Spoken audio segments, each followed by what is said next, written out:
Quelle jouissance un lecteur de Chaudrozan à Plougastel dans la Bretagne profonde peut éprouver en lisant que le peuple juif n'existe pas, parce que c'est un best-seller qui a fait plus de 140 000 ou 150 000 exemplaires, c'est-à-dire que ces lecteurs ne sont pas que des juifs. Et donc, ce qu'un Français moyen a pu trouver d'intéressant, justement, à la lecture de ce livre, c'est ce qu'on va essayer de comprendre et justement d'analyser. Pour introduire ce sujet, je voudrais d'abord vous dire, vous avez bien voulu rappeler un passé récent, qu'en fait, je suis arrivé à comprendre la crise de la démocratie en analysant ce qu'on appelle le nouvel antisémitisme. C'est donc, je suis parti par là. Depuis 12 ans, nous avons créé l'Observatoire du monde juif, la revue, le bulletin de l'Observatoire, la revue Controverse qui n'existe plus aujourd'hui, c'est-à-dire que nous avons étudié pendant plus de 10 ans le quotidien de cette crise, ce qui s'écrivait, ce qui se disait, etc. Vous trouverez d'ailleurs tout gratuitement sur Internet, je vous signale, aussi bien de l'Observatoire que de Controverse. Et en fait, ça m'a pris un certain temps pour comprendre un ensemble de choses très imbriquées. Tout d'abord, le fait que nous étions confrontés à un nouveau type de haine des Juifs. On peut dire qu'en fait, la haine des Juifs a connu 3 âges. L'âge de l'anti-judaïsme, c'est-à-dire une haine inspirée par des motifs religieux. L'âge de l'antisémitisme, une haine inspirée par des motifs raciaux. Et ce qui s'est appelé aujourd'hui l'antisionisme, une haine qui s'attache aux Juifs en tant que nation. Nation, justement, dans l'État d'Israël. Alors c'est vrai que la haine des Juifs a suivi aussi l'évolution de leur existence. Par exemple, dans l'âge religieux, c'est l'anti-judaïsme qui domine, autant dans l'Église que dans l'islam. C'est-à-dire qu'en fait, on est dans les Juifs une catégorie théologique, une Église, une religion. À l'époque de l'antisémitisme, en fait, c'est l'ère démocratique. L'antisémitisme naît avec la modernité démocratique. Et là, on soupçonne les Juifs de constituer un peuple secret, le fameux complot juif mondial, le protocole des sages de Sion, caché dans une citoyenneté censée être individuelle. Dans l'antisionisme, c'est-à-dire l'ère dans laquelle nous sommes aujourd'hui entrés, eh bien, c'est les Juifs en tant qu'ils se sont constitués comme une nation, un État-nation. Donc en fait, dans cette haine, c'est la condition d'État et la condition nationale des Juifs devenus souverains, des souverains politiques qui est au centre des choses. Et on pourrait d'ailleurs dire que l'antisionisme, ce n'est plus exactement l'antisémitisme. L'antisémitisme est déjà dépassé et peut-être que nous sommes dans un âge post-démocratique également. Donc, c'est l'âge de la globalisation. Donc, si vous voulez, ça a pris un certain temps pour comprendre cette forme-là. Et ce qui est en jeu, en fait, dans cette forme d'antisémitisme, c'est la condition collective des Juifs. Parce qu'en fait, on va comprendre pourquoi c'est au cœur de la question dans un instant. Cette condition collective, qu'elle se manifeste sous la forme d'un État-nation, l'État d'Israël, ou qu'elle se manifeste sous la forme de communauté juive. Parce que vous n'avez pas été sans remarquer que si la cible est Israël et le sionisme, c'est des Juifs locaux qui sont frappés et touchés. Oui. Donc il ne faut pas se laisser prendre aux leurres que cela représente. Et donc les Juifs en tant que nation et communauté. Alors ça prend un relief tout à fait particulier à notre époque, parce qu'en fait, nous sortons d'une terrible tragédie, c'est la Shoah, c'est justement la destruction des Juifs en tant que peuple, des Juifs qui étaient des citoyens individuels de leur pays respectifs, qui sont détruits comme un peuple. Et puis l'autre, c'est pas une tragédie, c'est un drame, parce qu'il n'y a pas eu véritablement de mort d'homme. C'est la fin du judaïsme dans le monde arabo-musulman. C'est quand même 2 grands cataclysmes. Et au milieu, vous avez un État d'Israël qui se constitue, qui apparaît comme une sorte de havre pour ces populations qui se retrouvaient dans le néant et dont personne ne voulait. Donc, si vous voulez, il faut bien comprendre l'extrême gravité et l'extrême importance de ce qui est en jeu. Ce n'est pas le sionisme idéologique, c'est quelque chose de plus fondamental, c'est l'existence des Juifs comme une collectivité. Par ailleurs, que représente l'État d'Israël aujourd'hui? Savez-vous que sur le plan démographique, les 3/4 des enfants juifs du monde naissent déjà en Israël?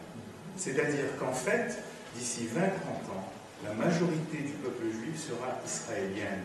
Et donc, ce qui veut dire que le destin juif et le destin du judaïsme passent par l'État d'Israël. Et donc, en fait, ce qui vous explique d'ailleurs le fait qu'il soit la cible de cette hostilité, c'est que c'est là que ça se passe, et pas tellement ailleurs. Alors, comment comprendre cette réalité?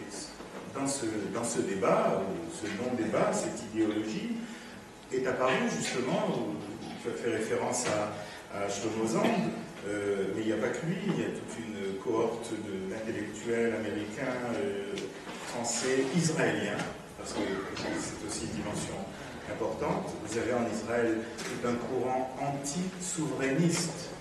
En fait, c'est les Juifs qui récusent l'idée de souveraineté nationale, l'idée que les Juifs soient des sujets politiques souverains dans l'histoire, et qui est l'apport capital, extraordinaire du sionisme politique à ce niveau-là.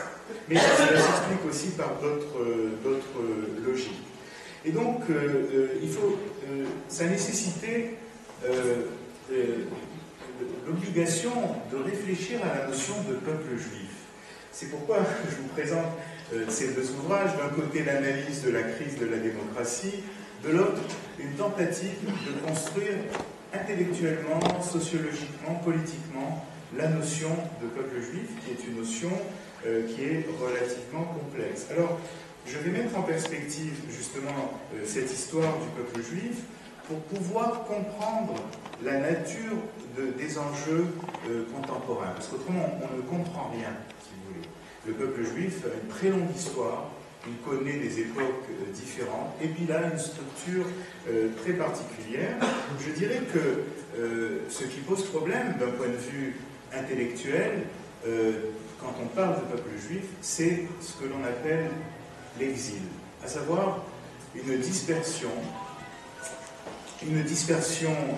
qui a duré 25 siècles, sur tous les continents, dans toutes les cultures et dans toutes les langues. Et nous avons la prétention aujourd'hui de croire et de dire que nous sommes les descendants et les héritiers de ce peuple, le peuple biblique, qui a connu cette dispersion. C'est un cas unique parce qu'en fait, la dispersion d'un peuple, surtout dans l'Antiquité, signifiait sa disparition. Or, les Juifs ont inventé une sorte de stratégie symbolique, culturelle, qu'on appelle l'exil. Qu'est-ce que c'est que l'exil? L'exil, c'est une interprétation de la dispersion. Qu'est-ce que ça veut dire de dire qu'on est en exil? Mais ça veut dire que là où on se trouve, on n'est pas là pour s'installer ni s'enraciner. Même si on est un autochtone, on n'est pas né ici. On sait d'où l'on vient et on sait vers où l'on va.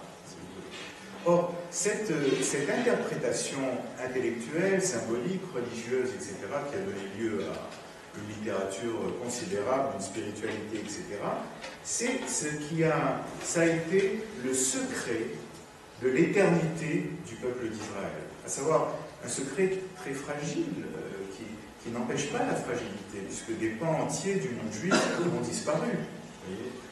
Et donc, nous ne sommes pas ce que nous aurions dû être si tous les juifs étaient restés juifs tout au long de l'histoire. Et donc, en fait, l'exil nous a maintenus en suspens dans tous les pays où nous nous trouvions. Évidemment, des juifs ont disparu, se sont assimilés, etc., ont été détruits, mais un reste, comme dit le texte biblique, est resté, et en quelque sorte, c'est sur ce fondement-là que, par exemple, des Juifs de plus de 130 pays du monde se sont réunis dans l'État d'Israël. Et c'est-à-dire qu'en fait, par-delà cette dispersion, il y avait une conscience de foi, ou même un mythe. Moi, ça ne me dérange pas de parler de mythe, parce que toutes les sociétés sont reposées sur des mythes. Vous croyez que la France existe concrètement? C'est une invention aussi, la France. Bon. Et donc, si vous voulez, il y a ici, il faut savoir de quoi l'on parle.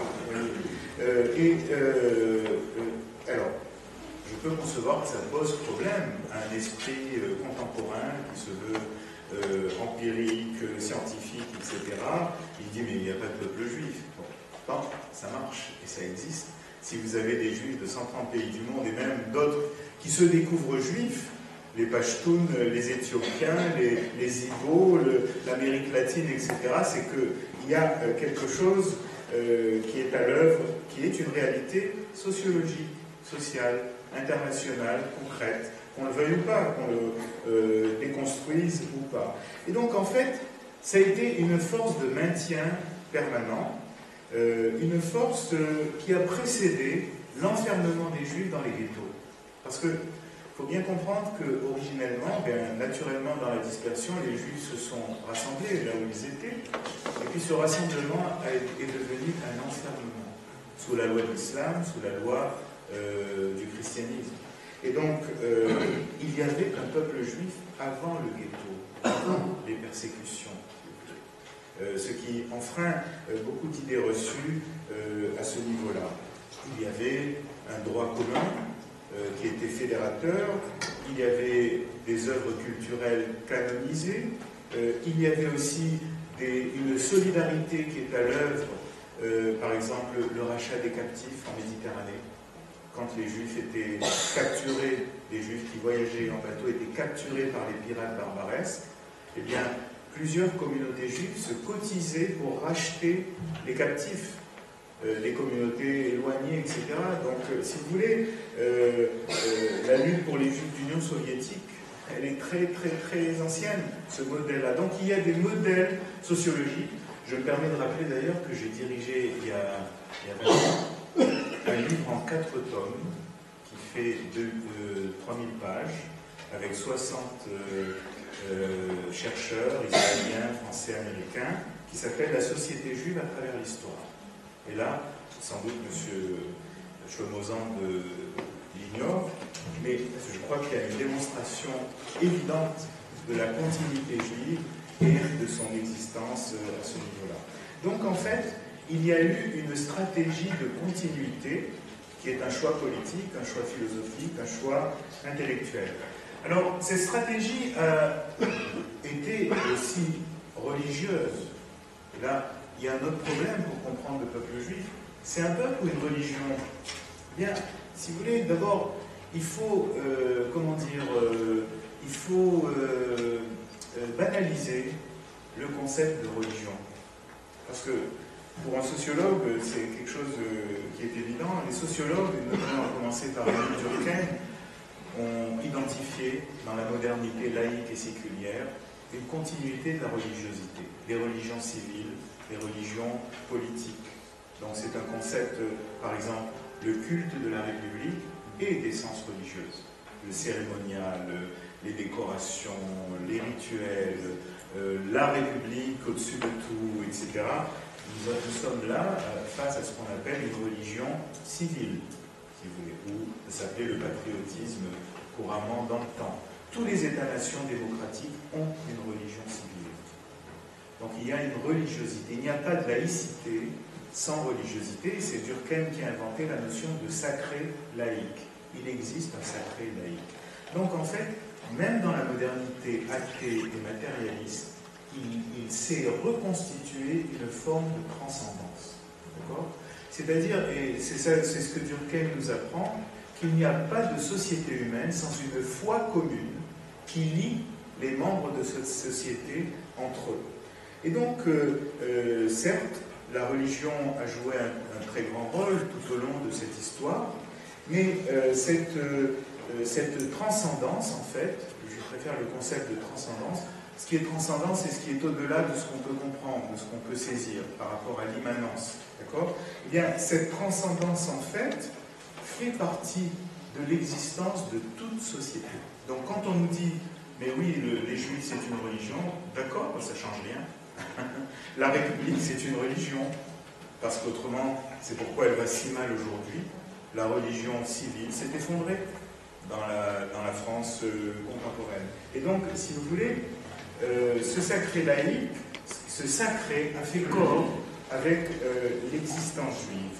Et la religion, cependant, n'était pas qu'un dispositif de survie et de continuité. C'était beaucoup plus que ça, c'était toute une civilisation, toute une littérature, etc. Bon, mais je ne vais pas développer cette idée-là. Ce qui fait que le peuple juif est une réalité un peu particulière. C'est une réalité bifocale.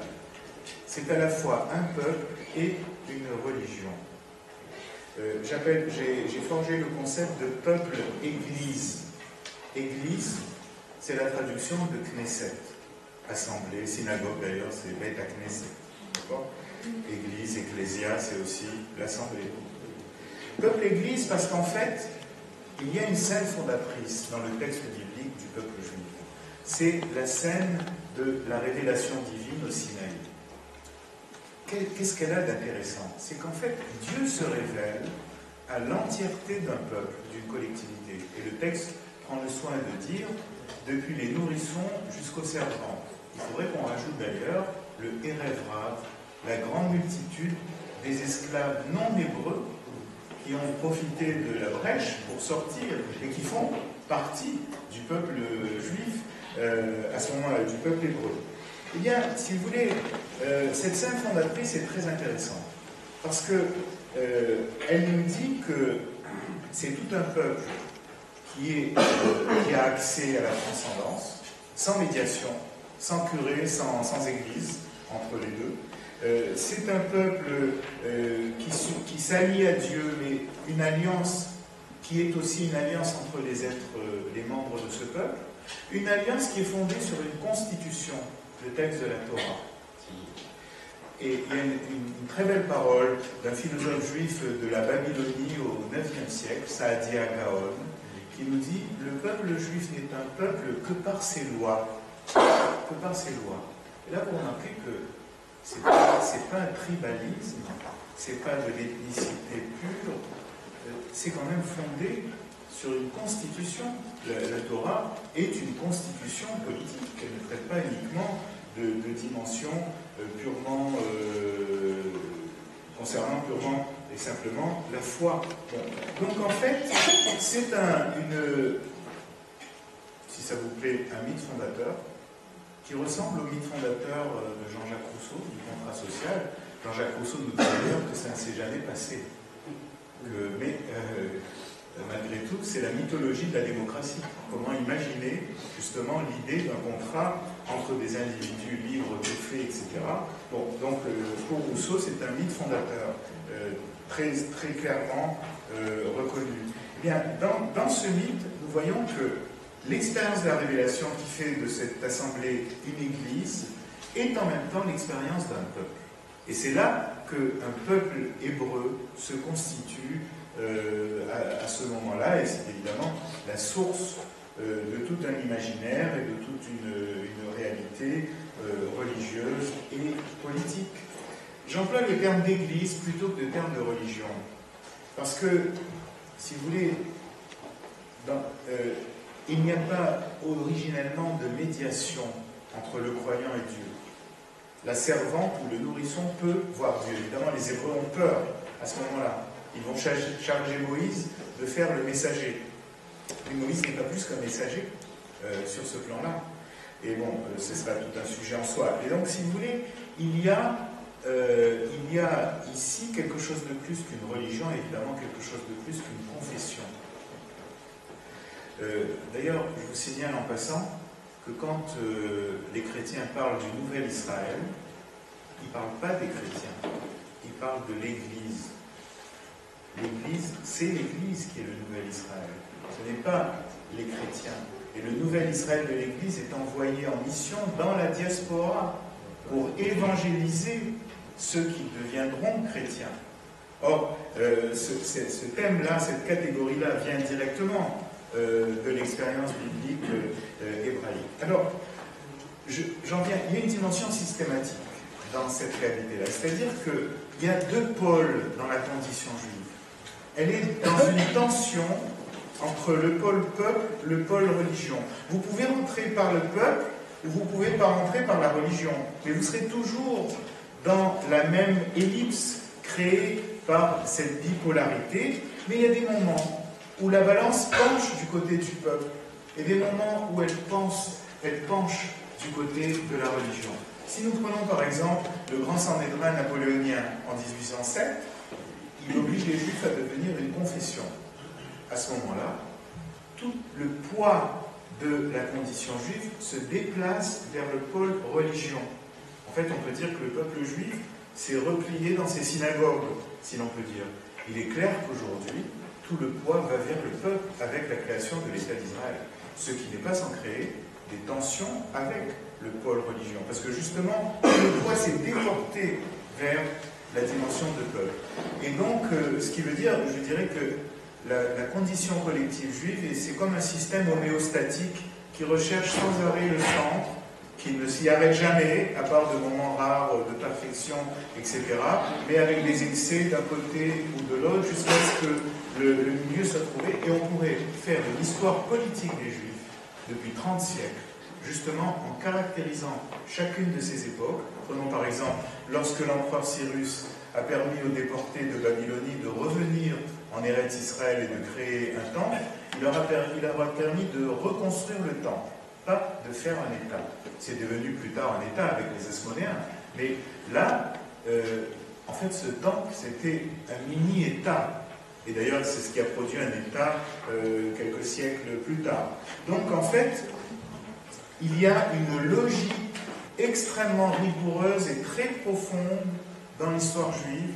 Ce n'est pas une accumulation de hasard et de n'importe quoi. Il y a une cohérence, il y a des lois, et je me fais fort de le démontrer.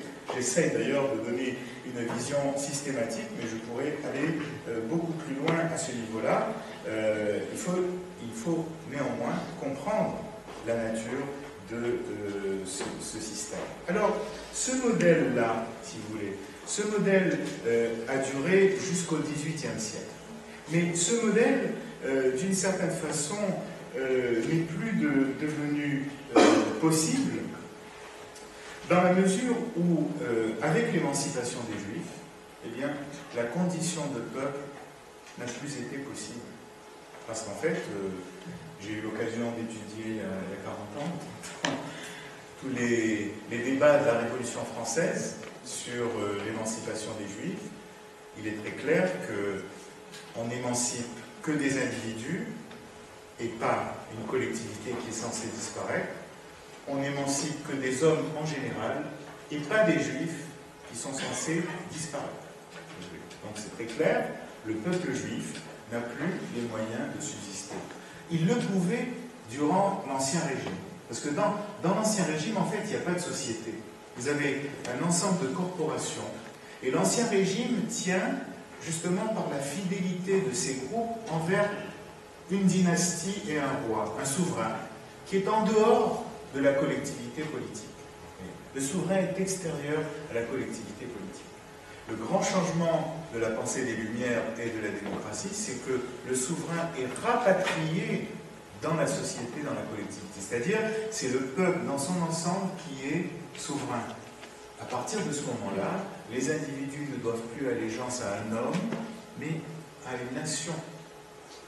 Et comment le peuple juif subsisterait-il dans une nation? Et il devait donc disparaître. C'était prévu par l'émancipation. Bien. Et ça, c'est un choc considérable qui se produit justement dans la fabrique de la continuité juive. Et à partir de là, d'ailleurs, les Juifs commencent à ne plus rien comprendre à leur vie, à ce qu'ils sont. Ça devient un sujet de roman, être juif, l'identité juive. Il n'y a rien de plus simple, hein, je vous assure. Mais bon, là, comme c'est quelque chose d'interdit, quelque chose d'impensable, ça devient un sujet esthétique qui génère des milliers de livres, de romans, etc., etc. En quête justement de ce que cela signifie. Et donc, cette difficulté s'accompagne d'une autre. 40 ans après l'émancipation des Juifs, apparaît en 1848, dans les révolutions européennes, ce qu'on appelle le printemps des nationalités, apparaît l'antisémitisme. C'est-à-dire une haine des Juifs qu'on ne connaissait pas auparavant. Les Juifs européens sont abasourdis, parce qu'en fait, ils n'avaient pas le choix d'ailleurs, ils étaient rentrés dans l'émancipation totalement, pour se réformer, etc. Et soudain, on les accuse d'être toujours un peuple. C'est ça, l'antisémitisme. C'est qu'on accuse des Juifs qui sont devenus comme les autres, qui se sont réformés, qui ont renoncé au peuple juif et à la communauté juive, qui ont mis le judaïsme dans un musée, en quelque sorte. On les accuse d'être toujours un peuple secret. Donc, c'est un choc considérable qui va faire que la condition juive collective va devenir dramatique dans la société moderne et dans la démocratie. Jean-Paul Sartre a une phrase terrible dans les réflexions sur la question juive, lorsqu'il dit « Il n'y a d'antisémitisme que dans la République ». Le juif a deux ennemis, l'antisémite et le démocrate. L'antisémite veut détruire en lui l'homme pour ne laisser que le paria. Le démocrate veut détruire en lui le juif pour ne laisser que l'homme. C'est très profond. Personne n'a remarqué cette phrase qui est éminemment scandaleuse à ce niveau-là, mais qui est quelque chose, ça a compris quelque chose de la condition juive, justement, dans la modernité politique. Et c'est ce qui vous explique pourquoi, quelques dizaines d'années après, apparaît un personnage comme Herzl et le sionisme politique. Le sionisme politique, en fait, a tenté de réparer la défaillance de l'émancipation qui ne s'était souciée que des individus et qui avait abandonné le peuple à la désolation. Donc, en fait, Herzl arrive à la conclusion que, eh bien oui, les Juifs qui n'ont pas réussi à s'insérer doivent se constituer en État-nation pour revenir dans le concert des peuples modernes, des peuples démocratiques, en ayant créé une citoyenneté juive collective, donc en restaurant la dimension de la collectivité. C'est ça, le sionisme, c'est pas plus compliqué que ça. Il est très logiquement inscrit dans l'évolution de la modernisation politique. Et Herzl a eu cette conscience très forte qu'il y avait aussi un peuple juif et qu'il fallait se préoccuper de lui trouver une solution, de le restaurer, puisqu'en fait, il n'avait pas lieu d'être. Et évidemment, vous comprenez le télescopage entre la Shoah et l'État d'Israël que tout le monde fait aujourd'hui. Ce n'est pas parce qu'il y a eu la Shoah que l'État d'Israël a été créé. Il est à l'œuvre 90 ans auparavant. Mais dans la Shoah, si vous voulez, il a été découvert, et encore très petitement, parce que c'est une découverte traumatisante pour le juif moderne, que le destin des juifs comme individus citoyens n'était pas assuré. C'est l'analyse de Hannah Arendt dans son livre De l'antisémitisme, où elle nous dit que, ah oui, les droits de l'homme, ça sert à quoi? Les droits de l'homme, c'est les droits d'un sauvage. Parce que si vous n'avez pas un tribunal pour vous défendre, les droits de l'homme, ça ne sert à rien. Les Juifs ont l'expérience que les droits de l'homme, sans les droits de citoyens, les vouaient à la destruction. Et donc, en fait, cette découverte terrifiante, qui a d'ailleurs ébranlé toute la philosophie politique de la démocratie, eh bien, conduit à l'évidence du sionisme au lendemain de la Deuxième Guerre mondiale et le fait que toutes les communautés juives sont devenues sionistes sans faire leur alliance. Parce qu'en fait, le sionisme représentait la restauration positive et constructive d'une condition collective, alors que la Shoah donnait un caractère tragique à la condition collective juive. Il faut bien comprendre ça.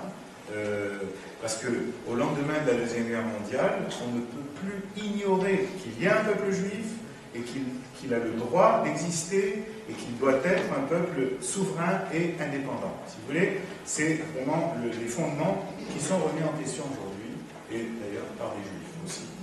Ce qui est assez accablant sur ce plan-là, mais il s'est passé bien d'autres choses entre-temps autour de la mémoire de la Shoah etc., qui expliquent cette évolution. Donc, dans la modernité, en fait, l'exil est devenu impossible.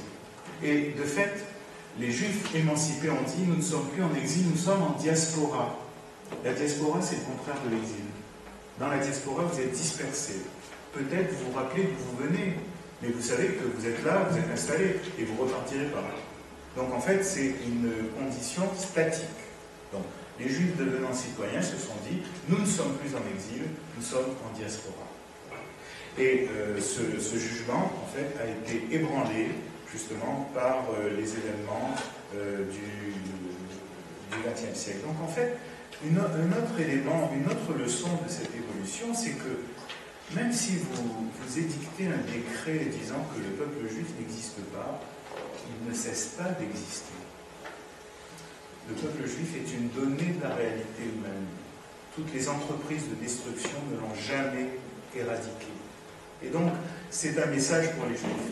Plutôt que de fuir cette réalité, il faut l'assumer et la porter justement à sa réalisation et à son perfectionnement. Parce que si vous le fuyez, cette condition vous poursuivra et vous ravagera. C'est ce qui est arrivé aux individus juifs. Les individus juifs avaient commencé leur poursuite, leur cursus honorum, leur réussite dans la société, etc. Ils ont été engloutis par le destin collectif. Le destin collectif qu'ils avaient négligé et qu'ils avaient abandonné. Et c'est justement cette responsabilité sur le destin collectif qu'on veut briser aujourd'hui dans l'antisionisme, à travers la délégitimation d'Israël, à travers toutes sortes d'actions de ce type-là. Et il y a là une donne très, très importante, si vous voulez, parce que vous avez pu ainsi saisir l'enjeu que représente aujourd'hui justement l'antisionisme. Alors, le sionisme a donné une interprétation politique de la condition juive et notamment de l'antisémitisme. Ce n'est pas une interprétation humanitaire, larmoyante, une interprétation morale, c'est une interprétation politique. C'est que ce qui est en jeu dans l'antisémitisme, dans la haine des Juifs, c'est leur condition de peuple. Et donc, à partir de là, il y a toute une série de conséquences qui découlent dans l'analyse stratégique que l'on peut faire. Alors, la création de l'État d'Israël, pourtant, n'est pas sans problème, parce qu'elle apporte aussi une nouvelle façon d'être juif. Et d'ailleurs, en Israël, le peuple juif devient la nation israélienne. C'est pas la même chose. Alors, le peuple juif émarge toujours, la nation israélienne émarge toujours au peuple juif. Mais si vous voulez, la nation israélienne n'est valide que pour les juifs qui sont des citoyens de l'État d'Israël. Les juifs du reste du monde sont des citoyens de leurs États respectifs. Ils ne font pas partie de la nation israélienne. Ils font partie du peuple juif. Alors, ce n'est pas... On retrouve la bipolarité. Le peuple juif ici, c'est la dimension globale, mondiale, et l'État d'Israël, c'est la dimension singulière et politique, plus spécifiquement politique. Alors, ce n'est pas sans poser de problème aux juifs diasporiques, qu'on appelle des Israéliens ou des Israélites, notamment en France. Ce n'est pas sans poser de problème aux Israéliens, et c'est là où vous avez la naissance des post-sionistes, des anti-sionistes, etc. Parce qu'on vous dit, quel est le lien fondamental de l'État d'Israël avec le peuple juif? C'est la loi du retour. Une loi qui édicte tout juif, pouvant prouver sa judéité, les critères se sont très élargis. Il faut avoir un ancêtre juif aujourd'hui, seulement, et pas seulement une mère juive, qui demande la nationalité israélienne, l'obtient automatiquement. C'est donc une sorte de privilège, un privilège qui pose problème, puisqu'en fait, dans les citoyens israéliens, il y a des Arabes qui ne sont pas des musulmans, qui ne sont pas juifs et des chrétiens. Aussi, d'ailleurs, depuis l'immigration russe, il y a 300 000 Russes orthodoxes qui ne sont pas juifs, si vous voulez, et qui servent dans l'armée, etc., etc. Et donc, si vous voulez, il faut comprendre aussi que la création d'une nation israélienne bouleverse les repères, et d'ailleurs, je dirais sans ironie, qu'il y a une forme de question juive dans l'État d'Israël. Quelle est la place du judaïsme? Quel est le rapport souhaitable avec les juifs de l'extérieur? Est-ce que le judaïsme fait partie de l'héritage culturel national? Etc. etc. Bon, vous suivez cette évolution. Mais il faut bien comprendre, si vous voulez, tout cet arrière-plan pour comprendre la nature de ces problèmes qu'il ne s'agit pas de nier, c'est une donnée de la réalité, donc, si vous voulez.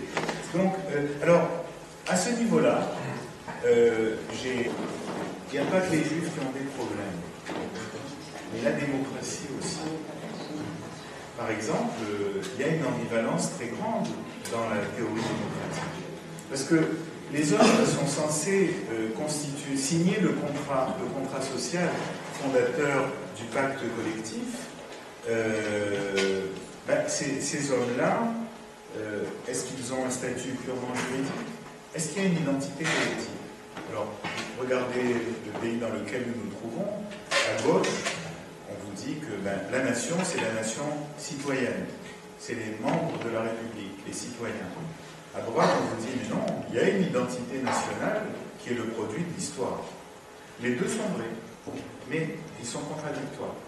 C'est-à-dire que dans la théorie démocratique, et donc dans l'État d'Israël moderne, qui est en tout point un État démocratique, vous avez cette tension qui est la tension française, la tension de tous les pays démocratiques aujourd'hui. Je vais y venir dans mon analyse de la crise de la démocratie. Ce qui fait que la tension, dans l'État d'Israël, il y a la conjonction de deux tensions entre le peuple et la religion, le peuple et l'Église, entre la nation démocratique et l'identité israélienne. Parce qu'en fait, l'identité française, c'est le produit de 18 siècles d'histoire de France. Enfin, ce que les gens d'un certain âge comme moi ont appris. Aujourd'hui, on n'apprend plus, ils ne savent plus qu'il y a une histoire de France. Mais si vous voulez, il y a une histoire de France.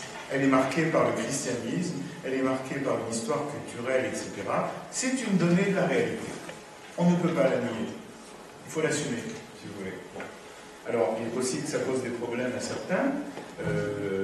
Les Juifs avaient trouvé une solution au lendemain de la Deuxième Guerre mondiale et même avant, si vous voulez, tout un système identitaire très complexe qui liait les deux d'une façon ou d'une autre.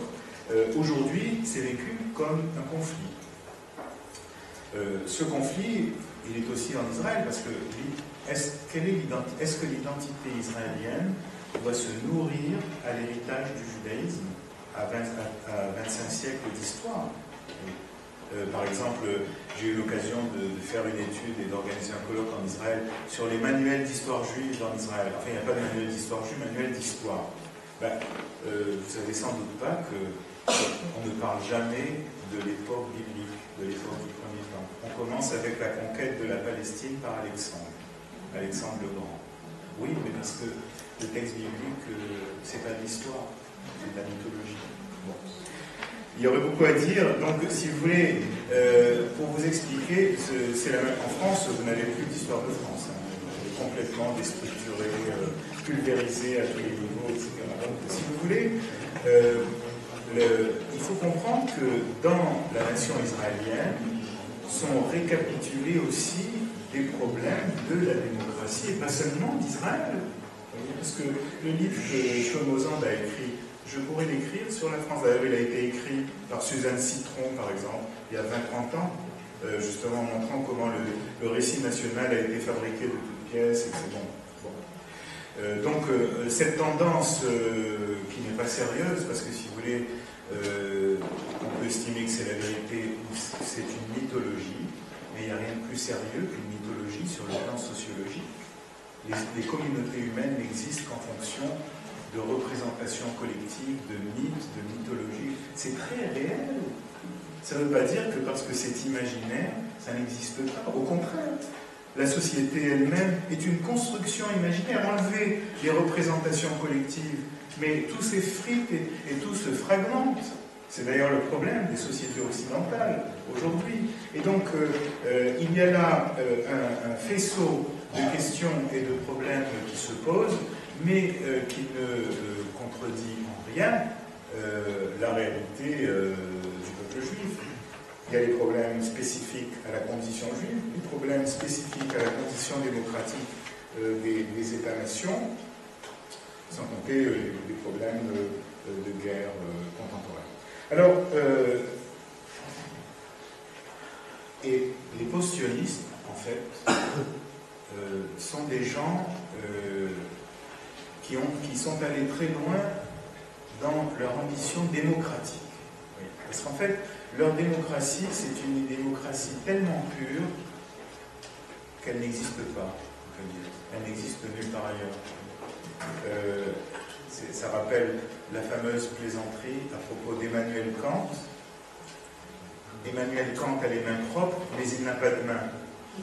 Ben oui, parce que ce dont il parle, notamment la notion d'état de tous ses citoyens, n'existe nulle part au monde. Ça n'existe nulle part. La République française, elle est française. D'accord ? La reine d'Angleterre est le chef de l'Église officielle, l'anglicanisme. On n'a jamais dit que l'Angleterre n'était pas un pays démocratique. Au contraire, c'est un modèle par excellence de la démocratie, etc. etc. Donc, il y a ces enjeux très importants. Alors, je voudrais maintenant, pour avoir essayé de clarifier ce concept de peuple juif, dans toutes ces époques, la chose est totalement possible et on peut totalement démontrer la continuité historique, mais je ne le ferai pas ce soir. Je voudrais replacer ce débat que je vous ai présenté dans le cadre d'un débat plus vaste. Parce qu'en fait, si à Plougastel, dans la Bretagne profonde, on jouit en lisant que le peuple juif est une invention des sionistes, etc., pour dominer la Palestine, tromper, etc., etc., mais c'est parce qu'en fait, à Plougastel, on projette sur Israël la France, ce que l'on dit soi-même. C'est ça, l'Israël, la catégorie d'Israël, l'Israël théologique, depuis 20 siècles, c'est une source d'inspiration gigantesque pour le christianisme, pour l'islam, pour la modernité, etc. Et donc, si vous voulez, on a tendance, l'Occident comme l'Orient, ont tendance à résoudre leurs problèmes d'identité en se projetant sur ce signe symbolique qu'est Israël. C'est-à-dire, en fait, les Juifs pourraient ne pas exister du tout, mais ils seraient toujours au centre des débats. On cite toujours le cas ahurissant de la Pologne, où il y a eu un antisémitisme sans Juifs, dans les années 60, par exemple, parce que les Juifs étaient... Mais l'antisémitisme, la haine des Juifs est une catégorie du discours, si vous voulez. Évidemment, quand il y a des Juifs, c'est eux qui passent à la caisse. Mais les Juifs ne disent rien, ils ne font rien, mais on les parle. On les théâtralise d'une certaine façon. C'est d'ailleurs ce qui se passe aujourd'hui. L'accusation d'Israël n'est qu'un prétexte qui donne un semblant de crédibilité, justement, à ces circonvolutions identitaires du monde de l'Occident ou du monde arabo-musulman. Alors, pour comprendre justement cette situation, et c'est là où justement, dans mon analyse du nouvel antisémitisme, j'ai connu un saut qualitatif. Quand j'ai compris que finalement la crise antisémite ou antisioniste n'était qu'un appendice d'une crise bien plus vaste. C'est d'ailleurs l'histoire, ça commence par les Juifs, ça s'étend à tout le monde. Bon, c'est ce qu'on appelle le modèle du canari dans la mine. Pour éviter un coup de grisou, on envoyait un canari. S'il revenait, il n'y avait pas de grisou. S'il ne revenait pas, il ne fallait pas descendre. Donc, si vous voulez, le juif, c'est celui toujours qui inaugure, en vertu justement de cette histoire symbolique de l'Occident et de l'Orient. Et donc, cette crise, en fait, elle n'est pas évidente parce que je l'ai qualifiée d'idéologie dominante. Une idéologie, c'est un système d'idées, un système de valeurs et de comportements très structuré qui s'impose sans qu'on en ait conscience. C'est l'évidence, c'est comme ça qu'il faut penser, c'est comme ça qu'il faut parler, et c'est ce qui fait son caractère dominant. c'est qu'on ne le sait pas. Sans quoi il y aurait une rébellion, il y aurait une opposition, il y a bien des tensions ici ou là, mais enfin on ne maîtrise pas. Donc en fait c'est une interprétation des choses qui fait corps avec la réalité d'une société, d'un groupe humain, etc. Alors postmodernisme, le postmodernisme, c'est en fait une doctrine, une idéologie qui est née en France dans les années 60-70.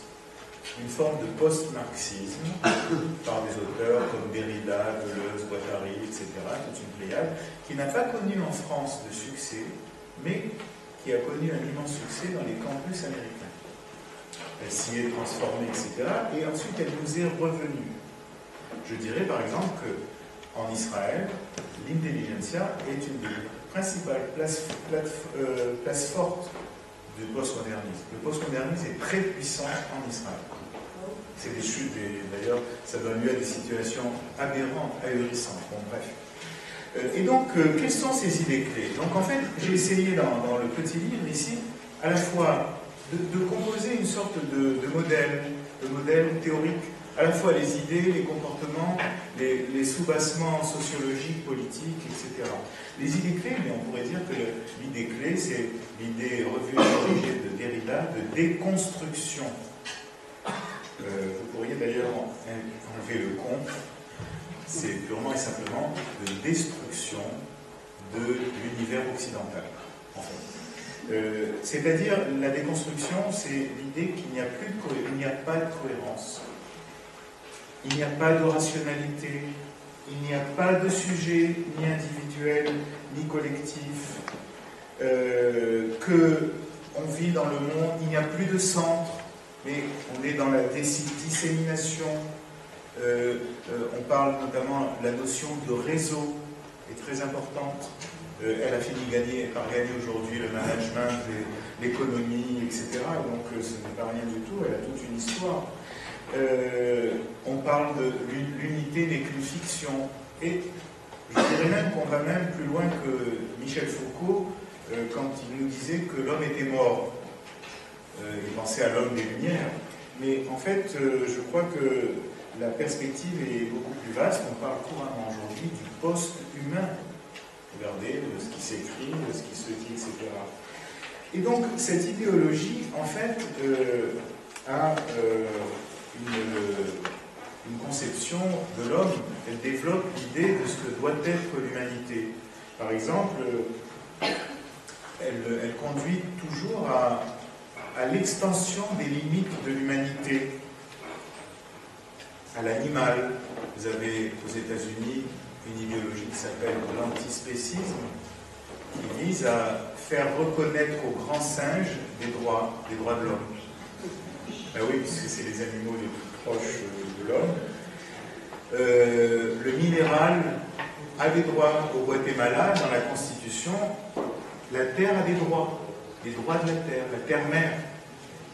Ou au végétal. J'ai vu un livre américain qui s'intitule « Les plantes sont des personnes ». Donc, une extension des limites de l'humanité qui déshumanise l'homme, nécessairement. C'est-à-dire, on ne sait plus très bien. Et là, vous avez évidemment se place la doctrine des genres, la théorie queer, qui, en fait, brouille la séparation entre hommes et femmes, sur le plan non seulement sexuel, mais sur le plan de genre. Je cite toujours cette phrase de Judith Butler, qui est une philosophe intéressante, d'origine juive, très antisioniste, et qui est la papesse de la queer theory, si on peut dire. Voilà ce qu'elle dit. Femme est un attribut de n'importe quel sexe. Il n'y a pas de femme. Donc elles sont antiféministes. Donc en fait, si vous voulez, il y a dans cette idéologie un projet de refondation générale, y compris de la condition humaine. Mais ce qui est en jeu, ce n'est pas seulement la déconstruction du sujet humain, c'est aussi la déconstruction du sujet collectif, la nation. car la nation, c'est justement l'expérience de la centralité, de la cohérence, etc., etc., l'anti-modèle du modèle recherché par les post-modernistes. Et alors là, ça s'accompagne d'une redéfinition du territoire, du paysage réel. Par exemple, vous avez toute une théorie qui c'est la fin des territoires. Il n'y a plus de territoire. Il y a un texte qui dit plus de territoire. Ce qui avait bien permis à Shimon Peres de dire que plus besoin de frontières, nous sommes dans la mondialisation. Bien. Or, le territoire, les Israéliens l'ont découvert. 100 mètres ou 200 mètres, ça compte quand on vous lance des missiles, justement, pour pouvoir vous protéger. Donc, il n'y a plus de territoire, donc il n'y a plus de frontières, plus de territoire. Tout pouvoir est délégitimé.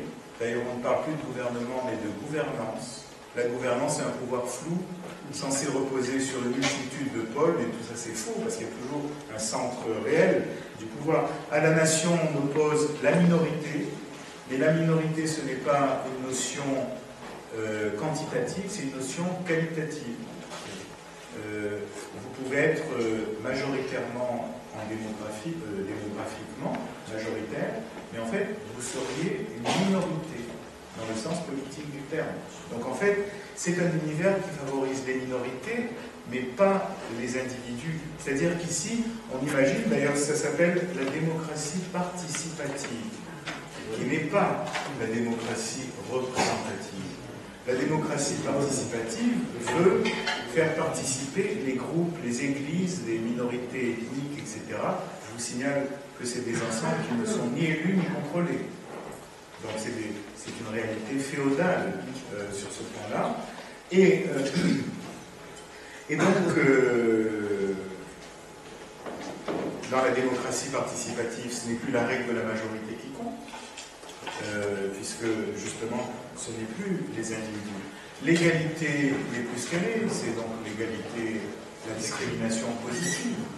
C'est la nouvelle forme de l'égalité. Bon, je dirais que dans la démocratie participative, les relations interhumaines ne sont pas fondées sur l'algèbre, mais sur la géométrie. La géométrie, c'est des rapports de proportion entre des ensembles inégaux. L'égalité, c'est des rapports entre des choses égales, réputées égales, si vous voulez. Et on est donc dans la démocratie participative, n'est plus ce que nous croyons être la démocratie sur ce plan-là.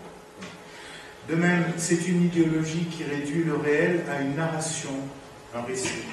La nation, c'est un récit, créé de toutes pièces, donc on peut le détruire et l'échanger. C'est cette désinvolture-là qui anime, par exemple, Spinoza, de dire, mais oui, la nation, c'est une invention, un récit, un mythe, donc c'est rien du tout, ça n'existe pas. Bon. Mais néanmoins, cette entreprise de déconstruction s'accompagne aussi d'un nouveau sacré. Alors, on le retrouve dans des mythes comme la multitude opposée à la nation, dans les ouvrages d'Antonio Negri, qui est un théoricien post-marxiste. On vous parle d'hybridité, on vous parle le manichéisme également, joue un très grand rôle dans cette mythification. Et puis, vous avez aussi l'écologie profonde. Vous voyez, quand on vous dit, mais vous avez péché contre la terre-mère, et vous devez donc payer la taxe carbone pour vous racheter. C'est presque religieux à ce niveau-là. Bref, c'est une idéologie qui, contrairement à ce qu'elle dit sur la déconstruction, engendre un réenchantement de la réalité à ce niveau-là. C'est une idéologie qui s'est voulue scientifique, exactement comme le marxisme. Vous avez des disciplines nouvelles qui sont apparues dans les universités. L'étude des genres, le post-colonialisme, le multiculturalisme, les études culturelles, etc. Il y a tout un ensemble de disciplines qui existent, notamment aux États-Unis, en Israël, mais peut-être moins en France pour l'instant. Donc c'est une idéologie qui reste marquée malgré tout par un clivage. Parce que d'un côté, il y a une politisation de toute la réalité. La sexualité est politisée, la nature est politisée, l'humain est politisé. Par exemple, le fameux mariage pour tous. L'Assemblée a beau voter une loi, mais qui a dit que l'Assemblée peut décider d'une définition de la condition humaine? C'est quelque chose qui n'était pas politisé auparavant, mais qui aujourd'hui est devenu politique. Mais en vertu de quoi? C'est un glissement gravissime sur ce plan-là. Bon, c'est un exemple parmi d'autres. On parle, donc, la politisation générale aboutit finalement à une dépolitisation globale. On parle de post-humain, mais on a que les mots de droit de l'homme à la bouche, alors que si on est dans le post-humain, où est l'homme qui aurait les droits? On revendique des identités très fortes, mais cette identité est censée être neutre. La théorie queer voudrait atteindre une identité neutre, n'être ni homme ni femme, en quelque sorte. On nous parle d'immanence, etc., mais il y a aussi une culpabilisation de type religieux qui se fait. Donc, ces contradictions sont très intéressantes parce que, en fait, elles nous permettent d'identifier les bases sociales de cette... excusez-moi.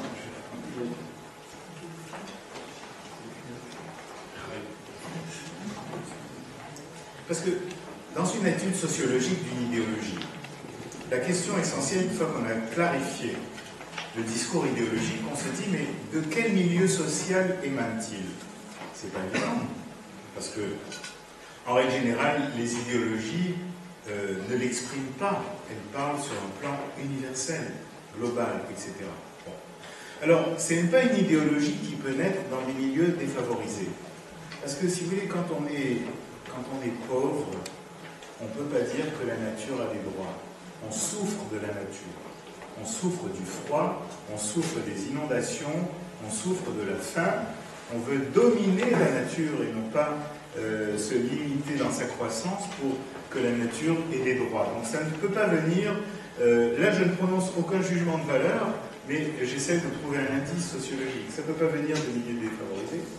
Ça ne peut pas venir de milieux favorisés, parce qu'en fait, aucune classe de pouvoir ne pourrait accepter l'idée d'une société anomique, sans règles, sans valeurs, où les valeurs sont floues, où tout est toujours enveloppé dans un brouillard indistinct, etc.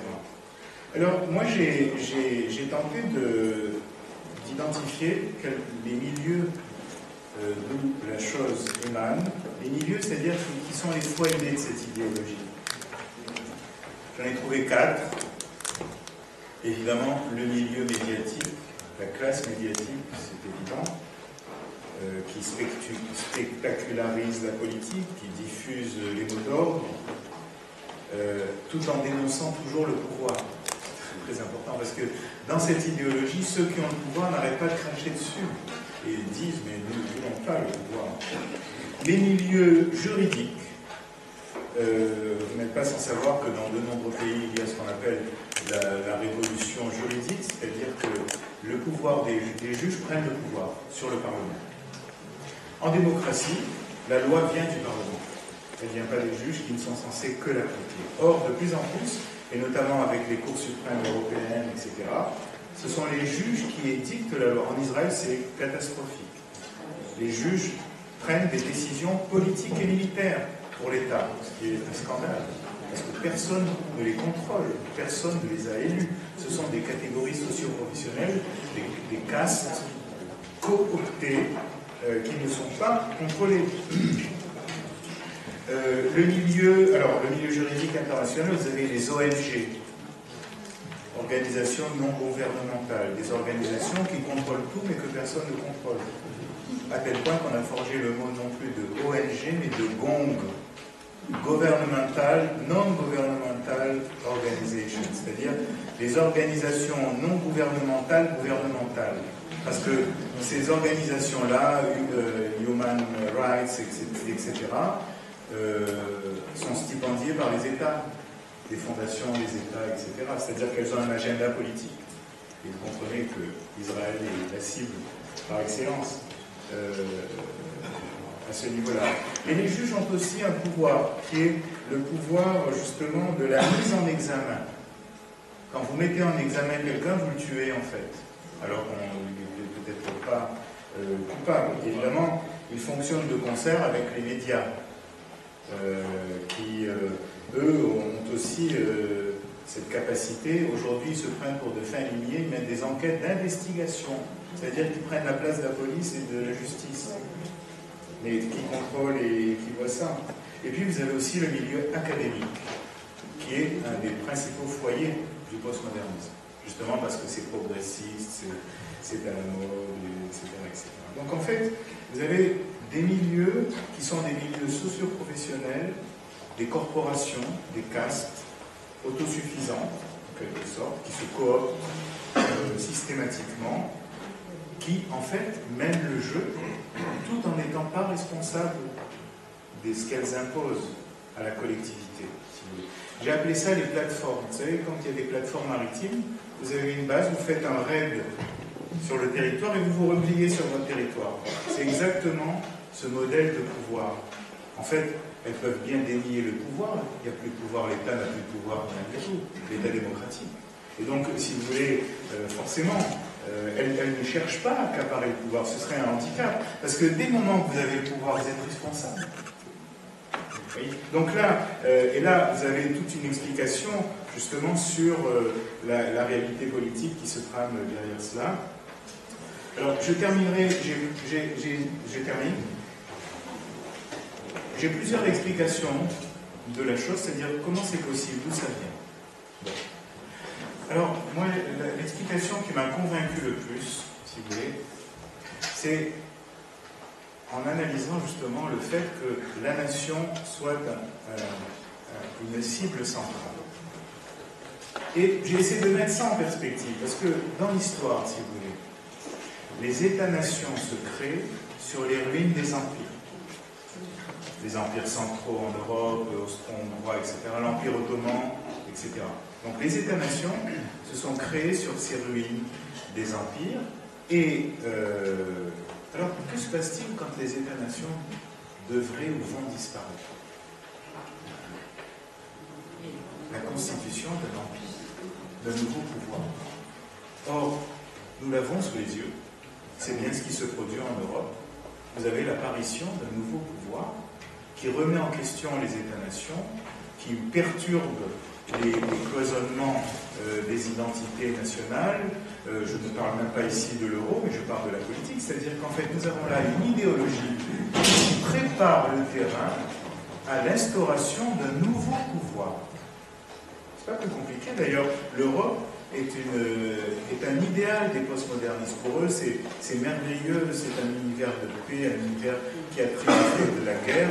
Je vous donne rendez-vous dans 10 ans pour voir les guerres identitaires sauvages qui vont se produire dans ce continent européen. Mais, si vous voulez, nous assistons à la mise en place d'un nouvel empire qui ne s'appelle pas... Il n'y a pas d'empereur. Vous savez, le modèle européen, on n'a jamais vu ça dans l'histoire.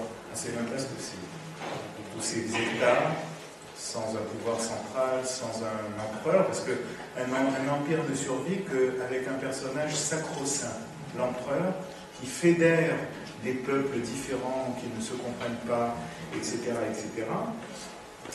Et donc, si nous comprenons justement cette évolution dans laquelle j'inscris le nouvel antisémitisme, en le resituant dans le paysage dans lequel il se déploie, eh bien, j'avancerai cette hypothèse que nous assistons à la mise en place d'un nouvel ordre politique que je trouve très inquiétant sur le plan d'un totalitarisme politique et social et idéologique,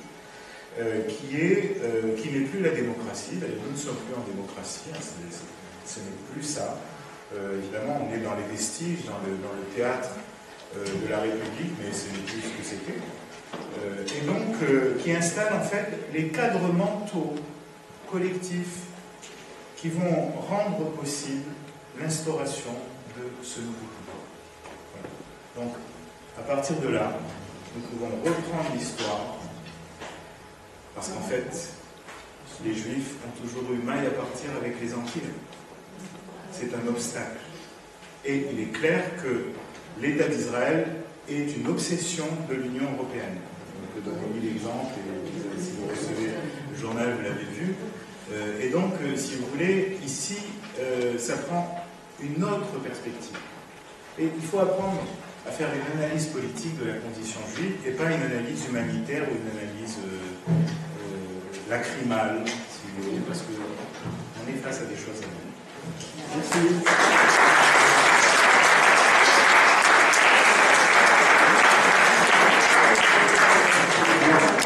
Merci beaucoup, Samuel.